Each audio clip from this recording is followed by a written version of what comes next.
Greetings, humans. Welcome to the Bob and Emil Show. It's the Football Diehards Friday Night Live. We'd like to get your questions, give you a little news and information, and hopefully help you make some lineup decisions. It's week 13. We've already got 3 games in the books, and they were very interesting and exciting. The Chicago Bears edging out the Detroit Lions, which, I mean, I'm glad Mitchell Trubisky played well, because had he not, David Blau would be the only thing we're all talking about today. He had a 2-touchdown performance in his first NFL start. Trubisky, of course, played well, 3 touchdown passes. Beyond that, David Montgomery ran well. So it was a pretty good game there. Then we had the Dallas Cowboys falling to the Buffalo Bills at home. Nobody got fired today, surprisingly enough. Josh Allen looked phenomenal. Dak Prescott, put up reasonable fantasy totals for everybody. Amari Cooper was heavily targeted, didn't get in the end zone. But Cole Beasley and Devin Singletary were huge factors for the Bills. And John Brown was the first non-quarterback to throw a touchdown for Buffalo since Fred Jackson did it about 3,000 years ago. And then in the nightcap, it was the New Orleans Saints easily handling the Atlanta Falcons, although the Falcons made a late push, got some surprising onside kick success there, maybe taking a lesson from the Lions earlier in the day. But in my 2-quarterback league, Emil, I have Drew Brees and Josh Allen are my 2 primary quarterbacks. I have Taysom Hill just kind of for depth. Taysom Hill outscored Drew Brees, something you can count on every week. How are you tonight, Emil? Doing well. I'm glad it's a crazy week. The days are all confused, but it is Friday, so I'm in good shape. Looking forward for Sunday, really some fun games. It's that time of the year where everything gets critical, not only for fantasy, but for the NFL teams. Yeah, I'm going to go ahead and retweet this out. If you have questions, we'll be here for you. We'd like to hear what you have, what you're interested in. We'll go through a little news here as soon as I get off this. What was your biggest surprise from Sunday, Emil, or from Thursday, Sunday? I can't even know what day it is. Well, actually, the Blau really was surprising. I watched very carefully how when the rush came in, whether he kept his head up. And he was phenomenal. I couldn't believe it. He was weaving around, and he always kept his head up, and he made a lot of those long passes. How does a third-string quarterback who's nobody play that well? They prepared him. I don't know what he'll ever be, but obviously what an incredible initial performance from him. And again, the pressure that Jimmy Jones has put on his team and his coach, or I should say his coach and his team. Jerry Jones, yes. And, and you get this lowly Buffalo, who happens to be 8-3 at the time, and they just handled them, on the road. Buffalo beat them on the road convincingly. Buffalo, their best start since 1996, I believe, that 9-3 record. Pretty impressive. It was kind of fun to watch. It's fun to watch Cole Beasley, go off. Hearing after the game that Michael Bennett gave a rousing speech in the locker room. Jerry Jones walked out crying. Everyone was very excited. We'll see how this plays out. The Cowboys, still in the mix, but obviously not going the way they wanted. And Ezekiel Elliott kind of not going the way fantasy owners wanted. Touch on some news before we get to questions. In case you haven't been keeping up, and you should, go to the main page, footballdiehards.com. Tons of news and all kinds of articles and other content available for you, tools, including, I got to say, the free agency tool that Emil has just designed that allows you to log into all of your various sites, whatever platform you're on, look at your roster, look at the available free agents, allows you a kind of a one-view look at all this and make the best free agent moves. Very handy, especially for people like me who are in 30 leagues, kind of comes in handy. On the news front, T.Y. Hilton for the Colts has been ruled out. This game suffered a setback with his ankle. James Conner already ruled out. Damian Williams ruled out as well. So little issues there. Zach Ertz questionable heading into this game. Alshon Jeffrey and Nelson Aguilar off the list. Jordan Howard listed as questionable. Unlikely to play, though. Still not cleared for contact in this one. George Kittle, Emmanuel Sanders, and Deebo Samuel all completely off the injury report. So good news there. Dalvin Cook was limited Thursday, got in a full workout today, so that's good news for him. Adam Thielen seems to be trending in the right direction. Derrick Henry already trended in the right direction. Had a little hamstring issue earlier in the week, but he's fine now.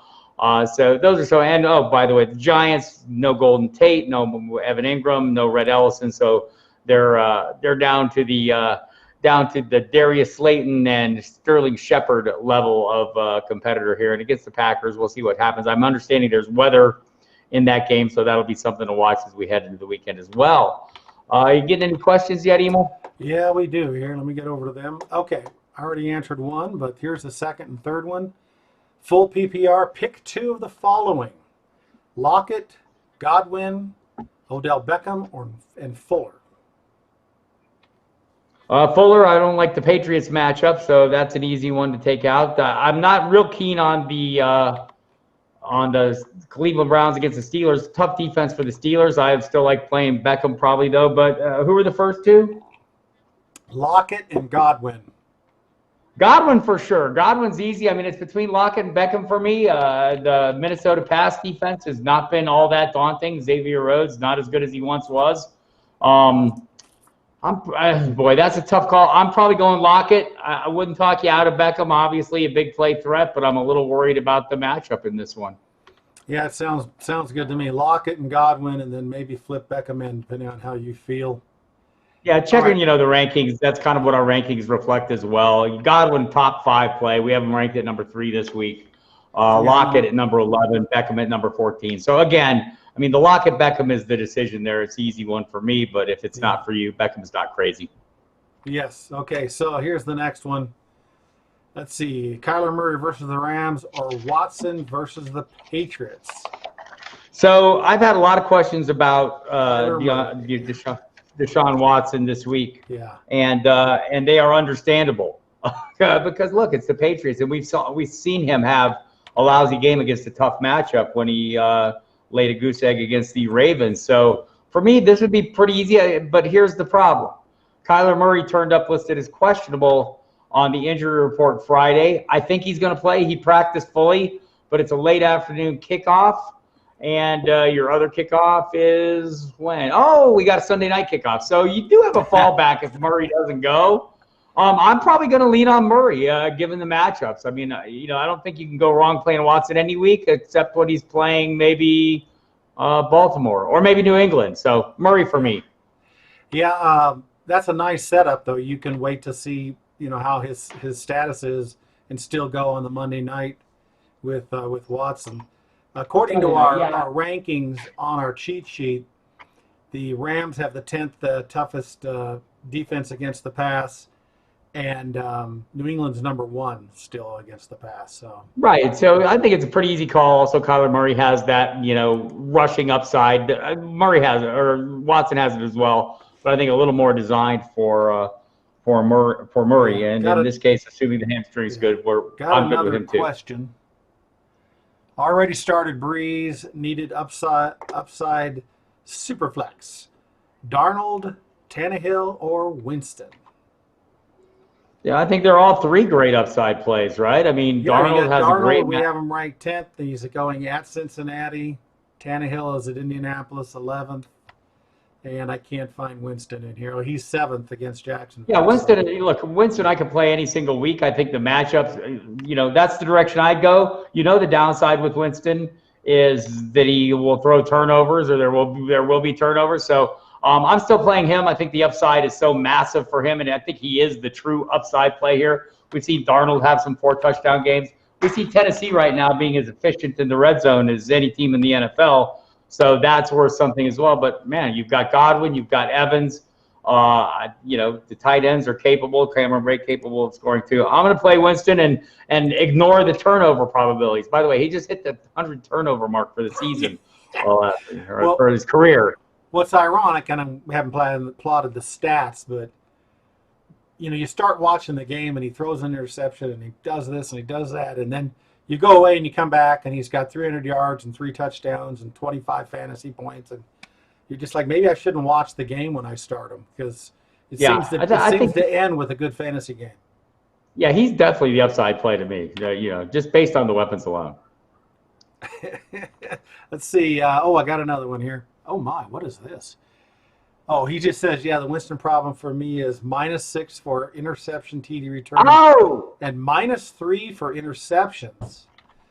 Yeah, I'm So not gonna, I mean, that's if that changes things. I could play I'd play Darnold if that's the case. I'm tempted with Darnold. They are really playing well in a lot of Right. ways. We have seen him have some turnovers. I mean, but it's been a few weeks since he saw the ghosts, and I think there was the 2 game Yeah, stretch between the Patriots and the Jaguars. He had 7 interceptions. He's tightened that up. I mean, I will say, I think Tannehill's a pretty safe play given it in any given week. It's maybe a little tougher to run against Indianapolis than it is to throw against them, but you got Derrick Henry, but they're really efficient in the red zone.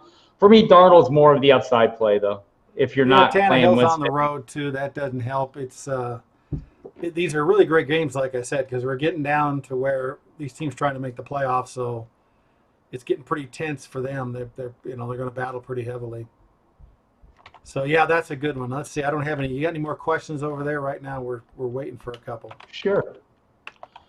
So please talk me off the ledge. Win or go home. Tight matchup. Carr or Mayfield. The gut says Carr, a higher ceiling, and both have low floors. Also, he's a Raiders fan. It might be his heart talking. Here's what you got to worry about. Ask Jack Del Rio. It's the cold weather, man. It's going to be in the 30s. Derek Carr has a long history of not succeeding. If that doesn't scare you, I do think it's going to, the Raiders are probably going to need to play a bit of catch up. That would be my guess. But the running matchup is the favored portion of this for them. Josh Jacobs against that Kansas City run defense seems pretty well, but I don't like Mayfield's matchup at all. So, I would go with Carr. I just roll the dice with Carr. You're in Carolina, even though the bad weather. They just lost a game.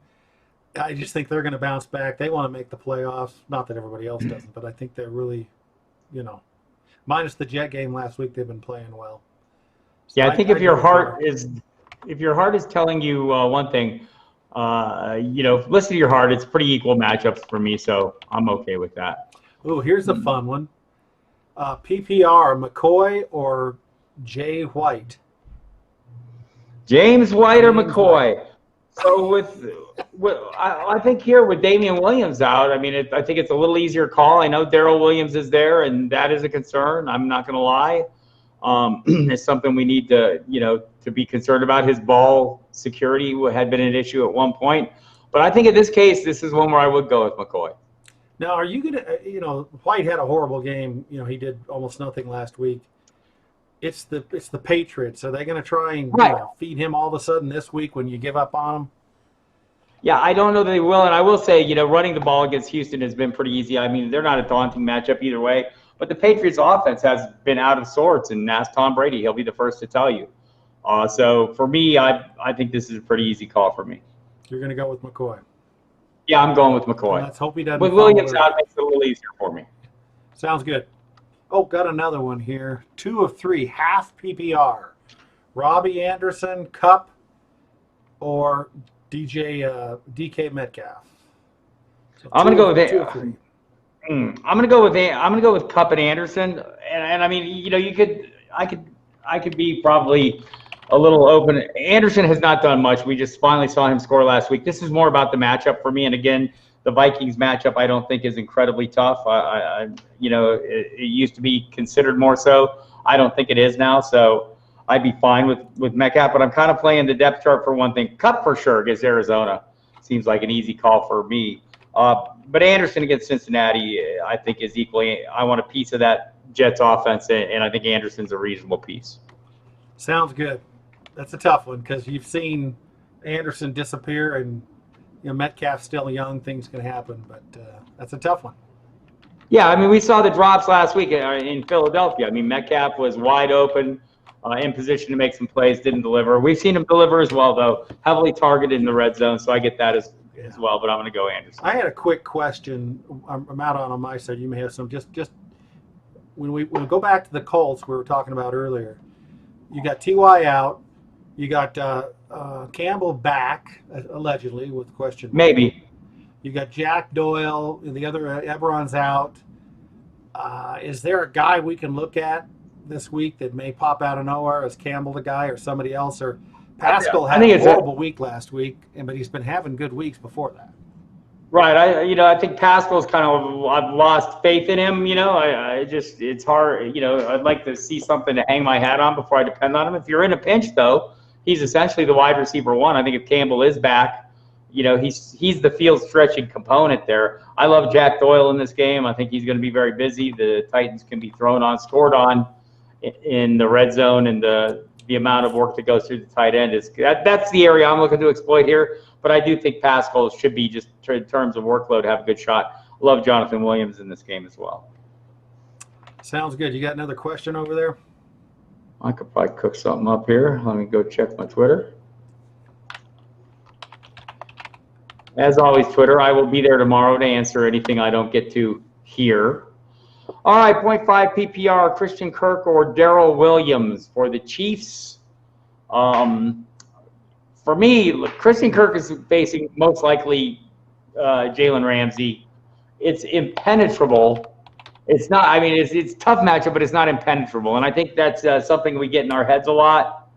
That a matchup is impenetrable. That we say there's a hard matchup. In our mind, we conflate that into an unwinnable matchup. I don't know that that's the case. I would probably go Kirk in this one, just because I don't know what Williams' role really is. I mean, it's going to depend on what LaShawn McCoy does. And I say this, acknowledging that Darrell Williams could come out and be the primary ball carrier here easily. We just don't know. And it's a situation, by the way, I'm just, seeing some news here that I think is interesting, because it's something I've been wondering about, and a lot of people are asking me about is what are we going to do with Rashad Penny? Guy ran for 129 yards and a touchdown in Philadelphia last week. Is he taking over? Is he the guy? Well, Brian Schottenheimer talked to the media today. He was asked if seeing Penny getting rewarded for the hard work he put in, transforming his body with his big game last week. And by the way, Penny's in great shape. Brian Schottenheimer said they want to get Penny his touches but won't force it. Chris is our guy. We know that. So interesting.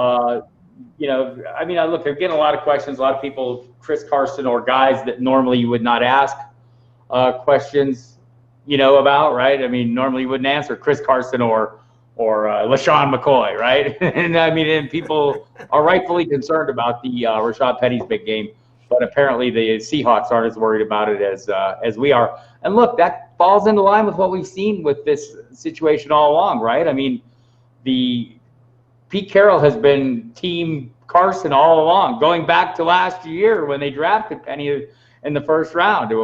He's stuck with him. So I kind of think that's my expectation as well, but just nice to hear that, a little confirmation. I got two more here.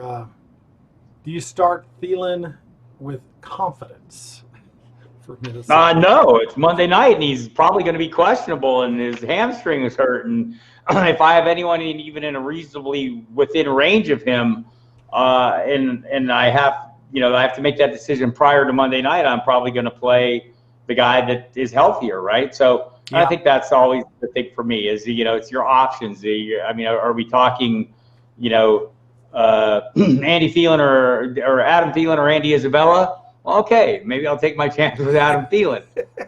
But if it's him or, let's say a reasonable, let's say D.D. Westbrook or, someone in the range where I think I'm going to have a reasonable floor. It's against the Buccaneers, the Jags, and it's a great matchup. And, I think you kind of have to gauge it based on those kind of things. So for me, that's a pretty difficult situation. But, he's been on the verge of coming back, or he came back for a few plays. Right. They're coming off the bye. Yeah. Ironically, somebody just put up a question: Thielen or Westbrook PPR. Oh, really? Look, I think, and this again is going to be dependent on your own risk tolerance levels, and maybe this is one you carry out through Saturday night. I will say on the Football Diehards on SiriusXM NFL Radio Saturday night at about 8:20 p.m. Eastern, we will have a local observer from each team opining on the various news and filling us in on the latest info, and we'll get a better feel for what's going on with Thielen there. Yeah. And maybe you take it out as long as you can. I mean, I'd like to play Thielen over Westbrook. I like the matchup is phenomenal, right? Team's easier to throw on than the Buccaneers to this point this season. I don't know if that changes. So, I mean, I could play Westbrook and feel reasonably confident in him. Just not as confident in the role. I think Nick Foles has a thing with Chris Conley that goes back to their time together in Kansas City. DJ Chark, the clear-cut number one. But we saw last week Westbrook can come through, and, he's certainly a guy that would help you avoid a zero if that was your concern. Yeah. Got another one. 2 of 3 of these guys, Henry, Gurley, and Fournette, half a point PPR. So very hard to run against the Buccaneers. Although the thing is that against the rush. Right, Fournette has been pretty effective as a pass catcher. I was heavily targeted. How many targets did he have last week? Let's go and see. It'll just take me a sec here, unless you're faster than me. I'm there. Okay. It was 12 targets, caught 9 of them. Whoa. And by the way, Westbrook was targeted 9 times last week. Chris Conley targeted 9 times. DJ Chark targeted 6 times. So that gives you a little feel for what we're doing. Derrick Henry, I'll play for sure, and I know it's a fairly tough matchup.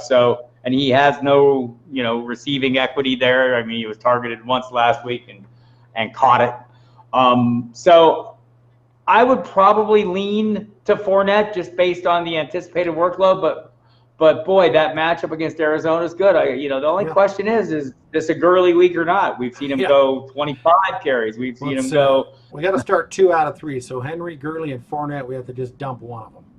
Right, I'm probably dumping Gurley, but I wouldn't talk. Yeah, he has the better matchup, but I don't know about the workload. I like Fournette's workload on a weekly basis. The good thing in our rankings, they're all in the top 14. We have Gurley at 14, we have Fournette at 10, and we have Henry at 8 with his hamstring issue. Yeah, that's a tough one. Right, and I mean, look, if that's a concern too, my general advice is if you have 3 guys in the same range, why play the one that's not healthy?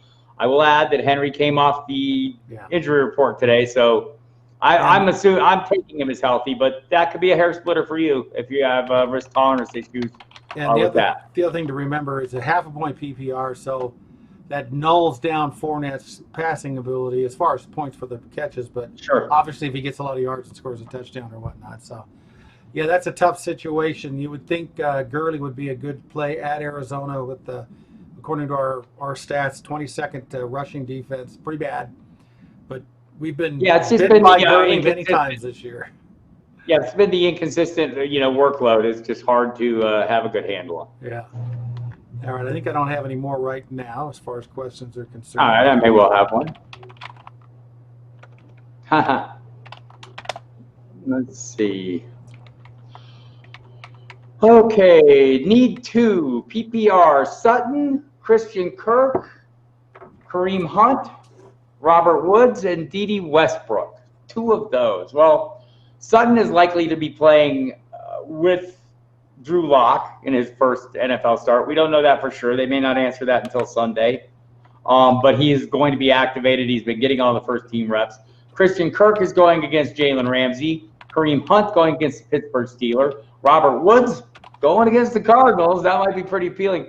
I could make a pretty good argument for Woods and Dede Westbrook given the matchups. That would be where the arguments are for me. That's probably the direction I'd go. Yeah, what was it Hunt you said with the? It was Kareem Hunt. Yeah, I'm just not as keen as going up against the Steelers defense, right? Yeah, I don't like that. Yeah, Woods and Westbrook. What a bizarre one because I love Sutton. But I like Sutton. I like his production all year long. Considering how lousy that offense has been, he's been remarkably productive, right? So, I mean, I suppose that's a quarterback influence. The starting quarterback influence may make a big difference. I like Woods last week. I mean, I know they were playing from behind, and they kind of gave up the run, so I'm not going to take Gurley's, 6 carries in the given account, in the previous question. But you look at the passes here, the target distribution was 9 to Woods, 10 to Kupp. So I like that ratio. If both of those guys are getting heavily targeted, I think that would be the case against Arizona as well. And that's what I'm going with. I'm going with Westbrook and Woods. I get if you want to go with Hunt for that, that flex appeal. I just don't like the matchup. Yeah. All right, got another question here. Do you trust Mixon to score more or less than 12 PPR points versus the Jets? I don't trust him. What did Josh Jacobs do last week? Let's go take a look here. It's very low. I think it was single digits, if I'm not mistaken. They got pummeled there. Right, and it's in part that Jets run defense. Looking at Mixon's week-to-week scores in PPR, the high side has been 17. Going against this Jets defense, my expectations would be very low. I do not trust him.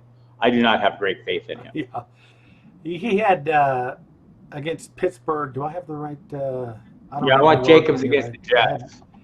He got 7 PPR points last week against Pittsburgh. That was Mixon. I was talking about Jacobs against the Jets, who Mixon was playing.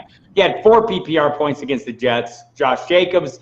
I have less confidence in Mixon than I would have in Jacobs.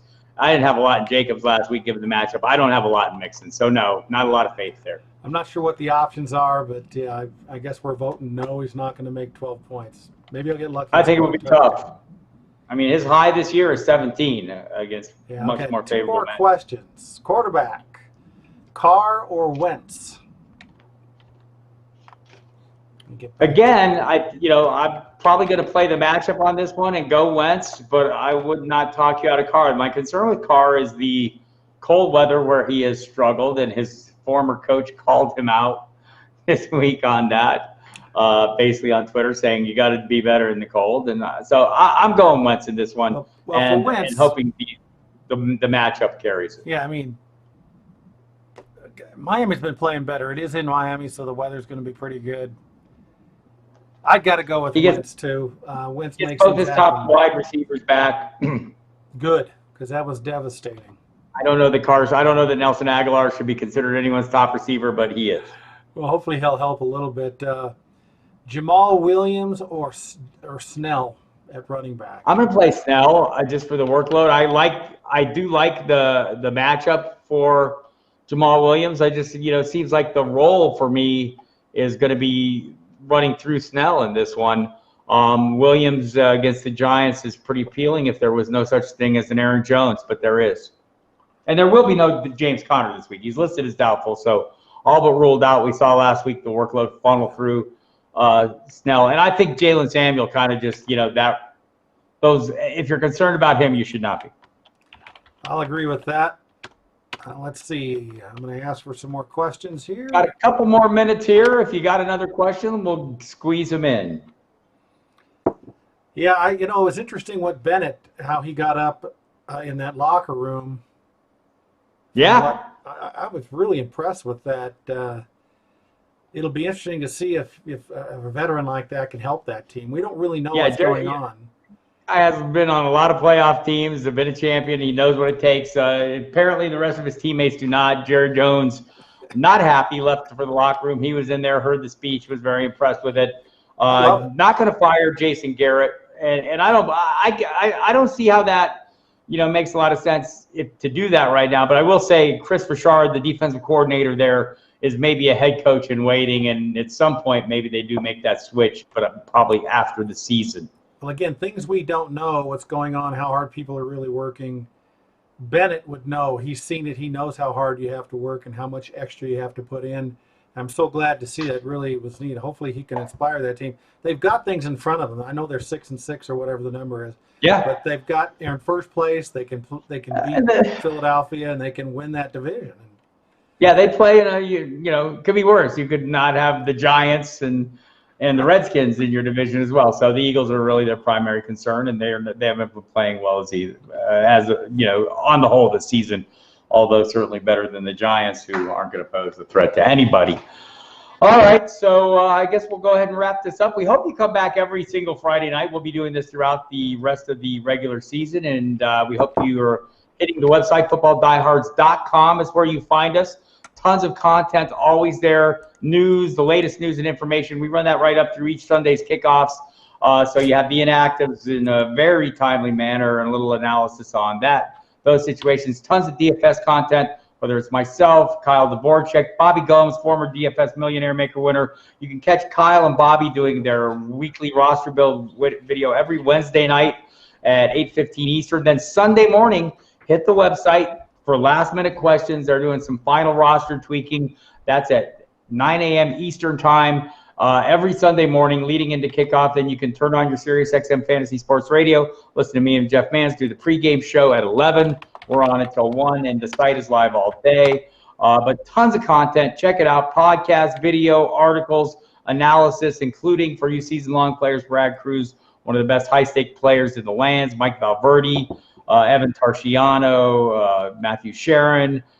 Just tons of stuff available for you each and every week. We hope you get there. If you're just tuning in on the Twitter and kind of randomly seeing this, don't know who the hell we are, go to footballdiehards.com/free trial. Footballdiehards.com/free trial. You get 2 weeks. Try the free agency tool right at the top of the main page. Emil has done a fantastic job creating this technology. Among the other things he's created on the site, tons of tools, all kinds of great things for you to use. So check it out. Hit us up on Twitter at FFDiehards. Hit me up on Twitter at FootballDiehard. And listen to the Football Diehards on Sirius XM Fantasy Sports Radio every weeknight from 6 to 8 p.m. Saturday night on Sirius XM NFL Radio, channel 88 from 8 to 11. And we'll get you squared up. Talk to you next week.